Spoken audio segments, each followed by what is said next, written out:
Now let's talk about Greenwood. Now, Greenwood had such a great start to his career at Man United, and then suddenly it all seemed to go down. It could be because of what happened with Foden, or maybe the loss of his friend. What do you think, Gaurav, happened there? Like, when do we actually start playing him in his preferred position, and how do you think his season was? Yeah, I think he's had a good season overall. Yeah, last season he had a breakout season, where he was just scoring goals left, right, center, and he was probably the highest scoring teenager or something like that. He's beaten Rooney's record, which is phenomenal already. That just shows what kind of ability this player has. We've seen with Lingard that this happened before, where he's gone under like personal circumstances that haven't allowed him to play to their best ability, and that's probably happened with Mason as well. But if we analyze like what he's done in the second half of the season, it's just great. He's been getting goals all the time. And when you look at his position, yes, he's been getting goals from the right wing position as well. But I forget the game that he was playing. Was it against Wolves, this last Premier League game that we had, or the one before that, where he was playing striker? I think it was against Wolves, or one of the teams that Greenwood was playing striker, and yeah, it was his instinct. It was his ability that got him, the goal before he had to come off in the second half. So, great performance. And one thing he's always said in his interviews is, yeah, my stats might not be, the same as last year, but my overall gameplay has definitely improved. And you can see that he has bulked up a little bit as well from last season. So he knows how to, fend defenders off, and you can see that in his hold up play if he's ever put in that central role, or if he's ever playing on the right wing role. You can see that he can take a man on, he can take the defender on before passing it back to Wan Bissaka, and Wan Bissaka probably creating that chance in. But he knows how to take a defender on, and he doesn't almost always go for a goal now. He also looks for the player next to him. And I think last season it was all about right foot, left foot. Defenders didn't know what to do. He was scoring goals, but I think this season his overall gameplay has been really good. Foden has had an exceptional season, so people might compare him to Foden, but I think you have to look at them individually. And even if you do compare them, great, Foden has had an exceptional season. I think next season we will see Mason Greenwood come back to his best. And if we get a forward in Sancho, right winger, then no one better than Cavani to take Greenwood under his wings. Yeah, I mean, first thing that you have to say about Greenwood, no matter what you think of him, is he's 19. And the very fact that we are so used to have the likes of Mbappe and Rooney and Ronaldo and Messi becoming world beaters at 18, 19 years of age, that we really get desensitized to the reality that these are formative years. Like players usually don't break through in their entirety until unless they reach that 23, 24, 25 year gap. So you need to first of all realize this, that players grow at the different paces. And given the fact that this is his prominent year in which second prominent senior year, he has made that jump. He has been gradually growing year in year out. As Gaurav pointed out, he has also bulked up. His physicality has improved. He's playing in a position that is probably not his best position. But given the fact that he's a few years away from being an out and out number nine, I think this experience for him playing as a second forward outside on the right is going to do him a lot good going into his years. So that is why I really don't put a lot of criticism on Greenwood, especially because of the season he has had as well. The whole Iceland incident, then losing his friend in such a way that he did. I think it does take a psychological toll on players, and I don't think we can really shy away from that reality. I think these are the years where a lot of all of these players playing at top level have potential, right? Every single one of these players have potential, but it falls on the manager, it falls on the people, his entourage around him, to be able to let him nurture, to be able to give him that time and space for him to grow. And it's okay if he doesn't grow as a world beater by the time he's 21. He can do that at 25. But that time that he needs, that needs to be assessed at his own pace. That needs to happen. We need to they take away a lot of pressure for him that okay, by the time you're 22 you have to score 50 goals a season, otherwise you're a waste. No, we need to get ourselves away from that reality, because at 19 he has really making a lot of progress. I think he's out and out become the teenager with most goals in the Premier League. He is there. He's getting there. There's absolutely no. I have no qualms with the way second season has gone. Yes, first half of the season the intent wasn't there. The goals were not coming. The second half of the season intent came. Then came the goals. And who better to learn than Edison Cavani, who's been helping him with his positions, who's been helping him to even become a creator. Because Cavani himself is someone who has had to adapt as a left-sided winger when he went to Paris Saint-Germain, because he had to play alongside Ibrahimovic, and so he was not going to move from number 9, so he had to play wing. And for him to learn that position so late in his career has given him another perspective that he can put on Greenwood. That look, playing out wide can really help you to become an out-and-out number 9 in the long run as well, when you eventually will move to a more central position. So, yeah, I don't really have a lot of pressure to mount on Greenwood. I think he's 2 years, given the fact that he's 19, given the season he's had, given that this is only his second permanent season, senior year. I think the progress has been there. I fully trust Solskjaer to be able to deal with him accordingly, not give him a lot of pressure. If it feels like he needs time, then we give him time. And I'm pretty sure that if something harrowing does not happen with him, and if he's treated well, he's treated with care, and if he's given the time, if he's given the space to grow, I'm pretty sure that he'll come good. If not on 22 years of age, then he'll come when he's by the time 24, 25. But he'll absolutely come good. And I think you made a very important point there. The fans don't realize that different kids need different amount of time to become the. Everyone expects every teenager to become a Haaland or an Mbappe, and that's not going to happen. Fans need to be understanding of that fact. Absolutely.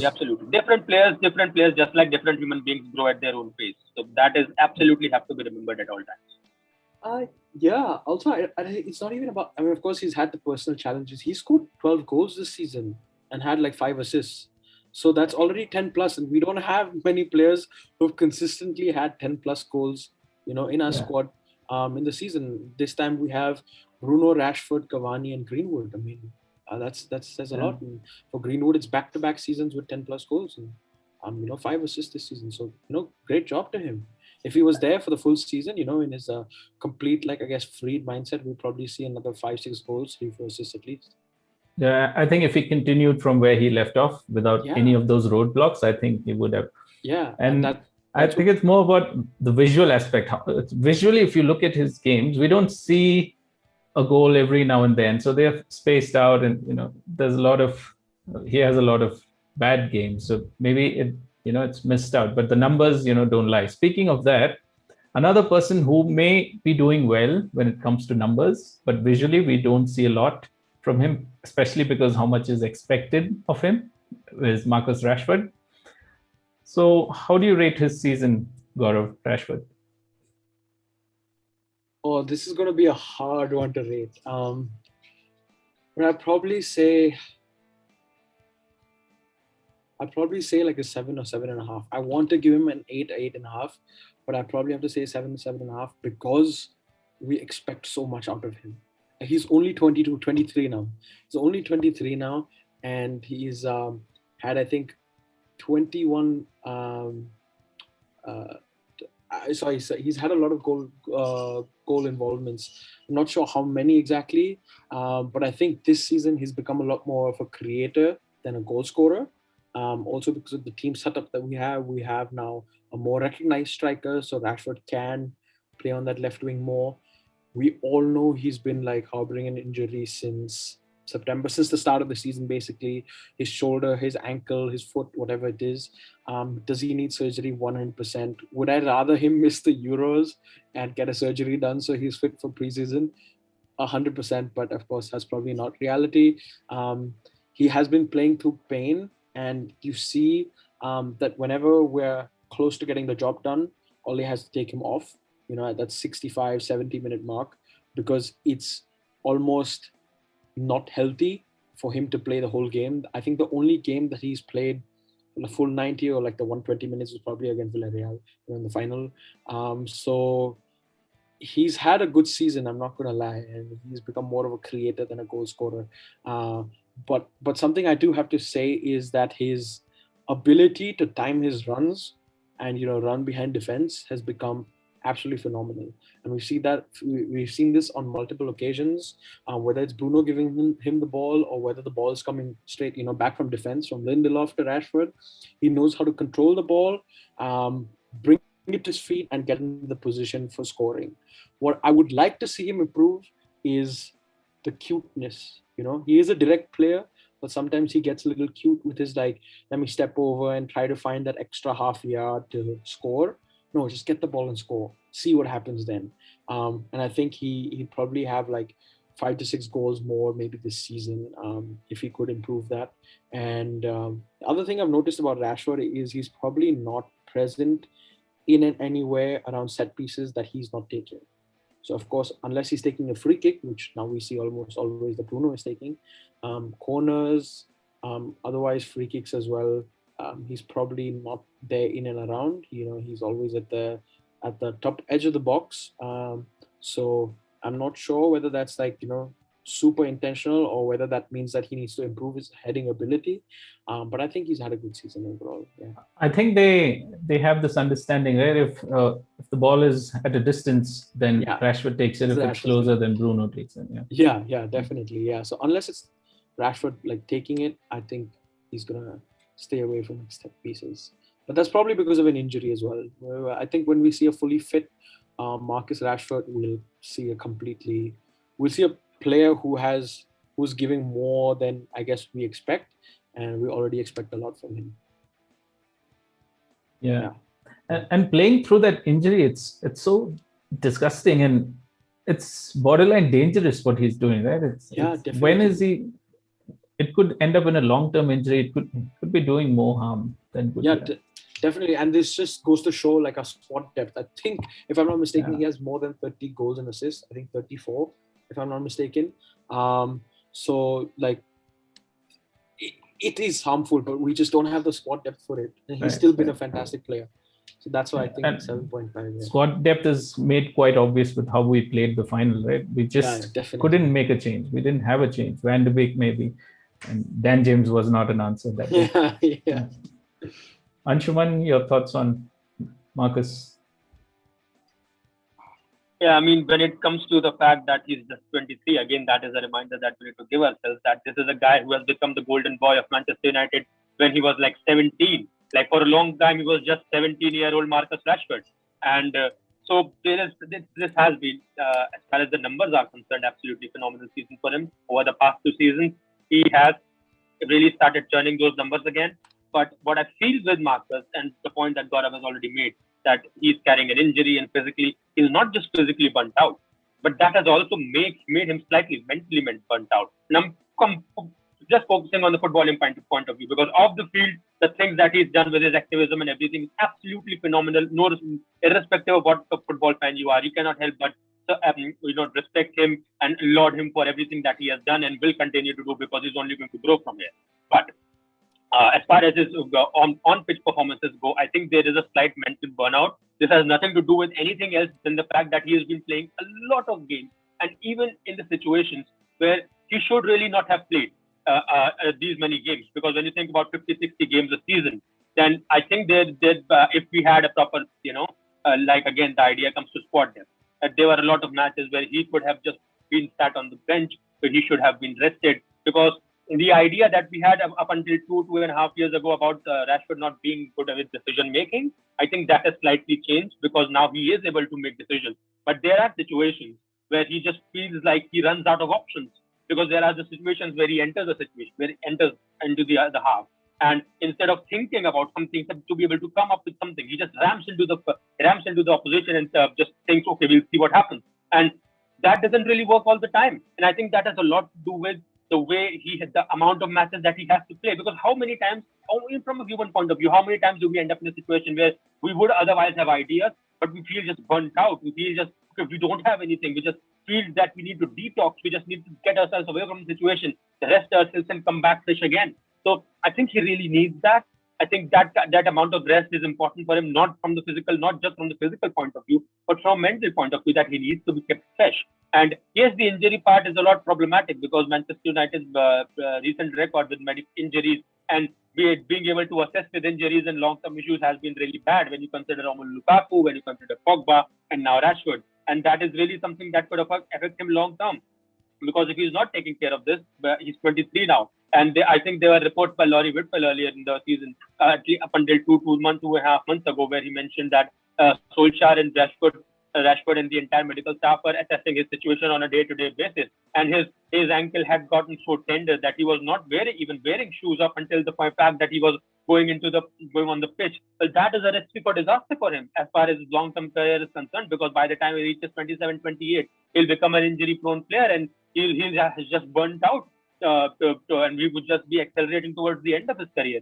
So that really doesn't need that something that needs to be looked at right now as well, because when you start out as early as players do at 17, 18, you really need to make sure that in your prime years, 25, 26, you are in a situation where you could be given rest, where you are in a position where you have time to analyze the situation and come up with different ways and how to deal. Which is why the likes of Cristiano Ronaldo and Leo Messi have been able to prolong their careers, even having started at an age of 17, 18, because they have adapted. And they have adapted because they have had the chance to adapt. And you need all of that with Rashford. I think number-wise, he's been absolutely fantastic. But when you look at the times when that mental fatigue shows up and he completely runs out of options, that's when you realize that this is a guy who needs rest, not only to tend to his injuries, but also so that he can stay fresh, also that he can come up with, when he can just come off the bench and tear teams apart like he did with Leipzig earlier in the season, that he can do that. So there is all of that. And I think at 23, he has become a golden boy, not just for Manchester United, but for the entire UK. And so there is a lot that he's taking on, which is quite respectful, quite applaudable, and he deserves a lot of credit for that. But I think it falls down to the manager and the coaching staff to be able to assess that he does need rest. And once again, we have to conclude that it boils down to team selection, squad depth, reinforcing players so that we can be in a position where Rashford can be given a rest. And then again, we talked about Paul Pogba on the left side of the pitch. That is an option that already comes up. Dan James is a left-sided player. That is an option that comes up where Rashford can be put on the bench, at least on the bench, if not completely given rest. And once again, I'll just conclude with what Gaurav said, that if it were possible, I would completely have Rashford miss out on the Euros so that he can have his surgery and he can just rest for 2 months so that he can return fresh for the season. But it's not going to happen and you can't really begrudge Rashford for wanting to play for his country. But given the state that he is in now, as far as fatigue is concerned, I think he really, really, really needs the rest. Yeah, that is something I strongly felt for the past few months, that he should just give up on the Euros. But knowing him, the kind of person he is, the kind of gentleman he is, he's never going to do that to his country. So I think that's just something Man United fans want, but something that we'll never get. So let's just end the players section with the main man, Cavani. What a signing he has been. I mean, came in for free, but what a signing. Yeah, absolutely. Fantastic signing. Probably the best signing this season, even though he was on a free. Yeah, I mean, I was very skeptical when Cavani was brought in, and I had my reasons for it, because this is a guy who, for the last 6 months of his PSG contract, had barely not played, and PSG did not even want to extend his contract beyond the furlough period when the whole world went into lockdown. And this is a guy who, most of the month, had just been horse riding in his farm in Uruguay. And this is a guy who, for most part, was being linked with Atletico Madrid. I mean, for a time, it was just a given that he'll go to Atletico. And when that did not work out, then it was assumed that he'll just go play for Jorge Jesus at Benfica. Manchester United never really popped up because we were so consumed by wanting to reinforce the positions at a right wing with the center defense that we never really wanted to look at striker. Also, the fact that we had Greenwood and Anthony Martial, for the first time in his 6 years, had an absolutely breathtaking season with his goal numbers. So at the moment, we never really felt that number 9 we should be needing, because that the way he was announced at the last day of the season out of nowhere, having had a disappointing transfer window where we didn't really reinforce and prepare ourselves for the season the way we did, it really felt frustrating. It really felt that we really did not have an idea what we were going for. It really just felt like everyone just panicked and thought, okay, we need a big name signing. Let's just get Cavani in because no one is in for him. So I had my issues with the signing, and I didn't know how injury-wise how he was going to perform. He has had injuries this season. He had stretches of injuries where otherwise he would not have had. This is a guy who in his time with Napoli and PSG has very few days off up until the final season with Paris Saint-Germain. And when you think about the fact that if a club like PSG have decided to just let him go because they think he has run his course, then maybe we are making a mistake. But then, as it has turned out over the course of this season, it was PSG, in fact, who have decided, who really come into the wrong light here, who just feel like, okay, they made a mistake, not only with Cavani, but also with Thiago Silva, letting them go and thinking they were not good enough. Because Cavani has been absolutely fantastic, not because of the goals that he's turned out. I think were it not for his injuries, were it not for the initial incubation period that he required, I think he would have scored a lot more. And it's just the of the pitch things that he has been doing. Again, much like Bruno, his attitude has resonated with the fans and Manchester United alike. It has been absolutely fantastic. And we always keep talking about the way he has helped Mason Greenwood to be able to understand a bit more what it's like to play both on the right and eventually complete a transition to an out-and-out number 9, what it takes to be a number 9. And amidst all of those superficial tactics and breathtaking new systems, he has just pointed out how, for if you are a number 9, the most important thing that you need to have is the idea of positioning. And in those 70 years of his career, he has honed his skill that even if he's not the fastest player on the pitch anymore, with his positioning, he's absolutely phenomenal. He's absolutely lethal. And I'm so glad that I was wrong in my assessment earlier.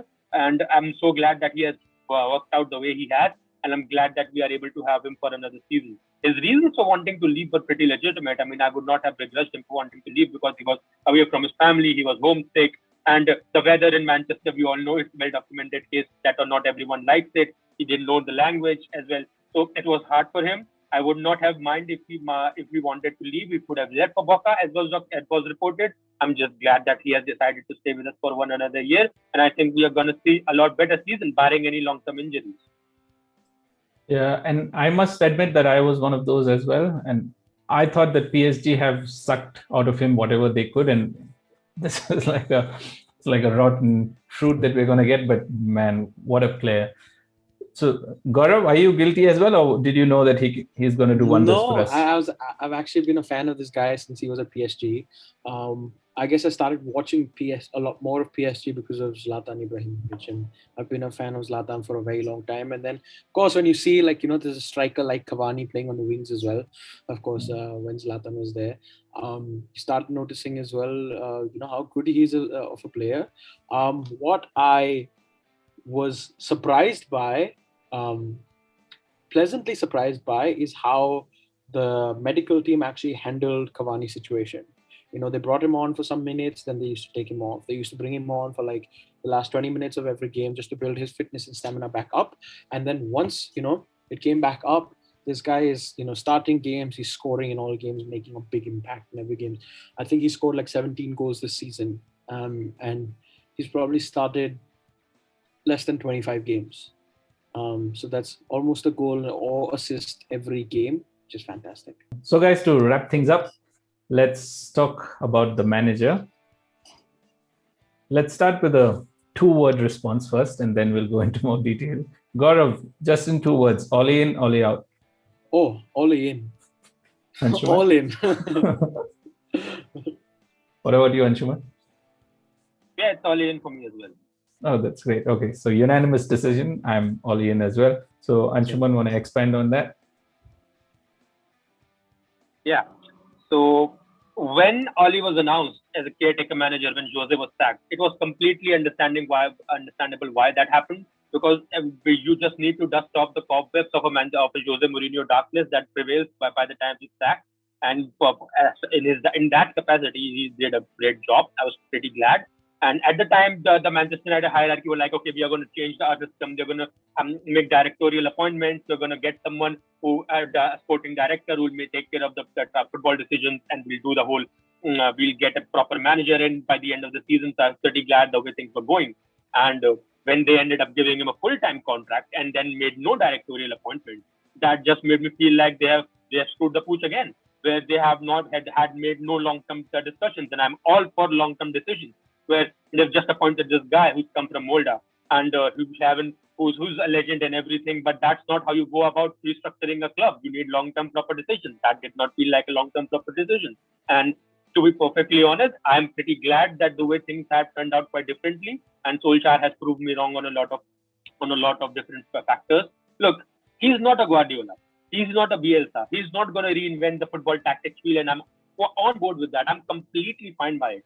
Because on the pitch, what off the pitch, what Solskjaer has done is he has created the most stable phase in Manchester United the decade ever since Sir Alex retired. Yes, David Moyes, Louis van Gaal, Mourinho won the trophies, but by the time they lost the job, by the time they left, Manchester United were left in shambles. If Solskjaer were to be sacked tomorrow, is that can we say the same for the Manchester United squad? No, we can't, because he will have left Manchester United in a much better state than any of his predecessors did, and that is the mark of his time at the club. So because of why I've always said that even if he doesn't, yes, in 2.5 years he hasn't given us a trophy. Yes, it hurt. Yes, the Europa League final hurt, but he has done a lot more off the pitch in stabilizing the club, and you don't get a trophy for it, but it does go a long way to make sure that the club remains in a stable state. The reintroducing the youth setup, restructuring the youth setup in such a way that the players have an open channel to be able to make their appearances in the senior team as well, to be able to break through in the senior team. We have what we have seen with Greenwood, what we've seen with McTominay in a greater run, bringing back to Ansebi, giving chances to the likes of Shoratire. And so uh, that had become a problem under Louis van Gaal and especially Jose Mourinho, because Jose Mourinho especially is the kind of manager who's just coming for trophies. So he does not really have time, and he doesn't really can care for player development. That is not his thing. So for Solskjaer to be able to do that, for Solskjaer to be able to manage the likes of Luke Shaw, manage the likes of Paul Pogba, just create a sense of goodwill in the dressing room that hadn't existed for a long time in the long run, in such a way that even when Manchester United are not playing, even when Manchester United are having those phases where we just fall off a cliff and it just feels like, okay, Solskjaer is completely gone now. There's no way he can come back. He comes back. And the only reason he comes back is the dressing room is behind him. The dressing room trusts him. And you can be any kind of manager you want, right? You can be Guardiola, you can be Mourinho, you can be Conte. And you can have all the abuse from media, critics, pundits, fans alike, all you care. But as long as the players are behind you, you are fine. Because the moment the dressing room gives up, that's when you are dead man walking. And for better or worse, the dressing room believes in him. And that is very important. That is a very important part for me. And for him to be able to create at least a well-defined starting 11, even in his first full season and then in his second full season, despite how underprepared we were. And let's not forget, for better or worse, yes, the other teams did not perform well as well. We ended second in the league. We did go to a European final, and yes, disappointingly, we lost. But those things did happen. We have now become a team that continuously end up towards the last four places in any cup competition. And we are now the second best team in the league, for better or worse, whether we like it or not. And first full season he took us back into the Champions League, ended up as the third best team. Second full season he takes us back into the Champions League and makes the second best team. And this is continuous gradual improvement. We can hate it, we can love it, but that's just fact. I'm not putting my own opinion or subjectivity on that. That just happens, and that hasn't happened since Sir Alex. And we cannot just we cannot scoff at it, because we need to remember how draft things were under Mourinho, how draft things under Moyes and Van Gaal had become. To remember that he's the only manager who has been able to completely grow from strength to strength. And yes, you don't get a medal for that. Yes, you don't get a trophy for that. And yes, if he doesn't end up winning a trophy in his time, there will be a sour taste in our collective mouth. Yes, that will happen. But off the pitch antics cannot really be disregarded. And you really, given the fact that he had to operate in a COVID environment, given the protest that we have had regarding the Glazers, he has become a conduit for the fan support. No other manager would have been that. If any other manager would have cared about Manchester United as much as Solskjaer has, a lot of his decisions that he has made has been central to what happens to Manchester United, not what happens to his job. He's not there to boost his own profile. He's not here to do anything regarding that, because when he loses his job, no other club is coming for him. That is one of these situations where Manchester United, Solskjaer's managerial style is very conducive to Manchester United, because he has been a legend. He gets the club. This really does count for a lot. And you can't underestimate that, because things always can go downhill. Just look at the case of Arsenal. Yes, it felt very disappointing for a long time when they were just ending top four and just ending FA Cups and ending up winning up FA Cups. It felt very underwhelming for a while. And yes, things had gone stale under Arsene Wenger. But when he left, so look at the state of that club right now. And the only reason for that is because there is a lot of things happening in the background that a manager has to do that are not visible, that you do not get a trophy for. And those are the things you only realize when a manager who was doing all of those things eventually leaves. So all of those things, I remind myself deliberately that, okay, this is infuriating. Okay, we have lost today's match. Okay, we have lost the season. Okay, no trophies. But remember, these are the things that he has done. These are the things that cannot be quantified. These are the things that you will not be getting silverware for. And these things count. And as far as his 2.5 years have gone, it has been from strength to strength. He has brought us on the precipice of winning something. And for that only, he deserves the third season. I have been a very strong proponent for not giving him a contract extension because there have been a talk of giving him 3-4 years, and I have been against that. And the reason I've been against that is in his 2.5 years, he has stabilized the club, provided us a strong foundation, and brought us on the edge of winning something. Now he needs to be back, and he needs to be given one final season to prove that this is a club that can go somewhere. Yes, we might not again win something else, but we need to see if the issues that we currently have, if we can build on them, if we can eradicate them, if we can make a team that can actually go almost all the way, if not all the way, and where we end up. That third season he deserves based on what he has done in 2.5 years. And at the end of it, if the problems still prevail, if we still have defensive issues, if we still are leaking goals left, right, and center, if we are having the same issues that we have had in this season, then we can turn around and say, okay, things are not working out with Oli. Now we have to bring someone else to build upon what he has done, not completely eradicate him. Because a lot of people say that appointing Solskjaer has been a mistake. It's been 2.5 years now. This is no longer a mistake. This has been a managerial appointment. This is pretty much what long-term managerial appointments look like now. And last season has to be his cul-de-sac, his magnum opus. Last year has to be where he proves that this is a team that can go all the way. And I think he deserves that chance. Simply, he deserves that chance. And if he's not able to do that, then we bring someone else in to build on it, not undo what Solskjaer has done. Because if we try to undo it, then we will probably realize all the good that he has done, even without winning a trophy. So I think that we really need to remember all of that.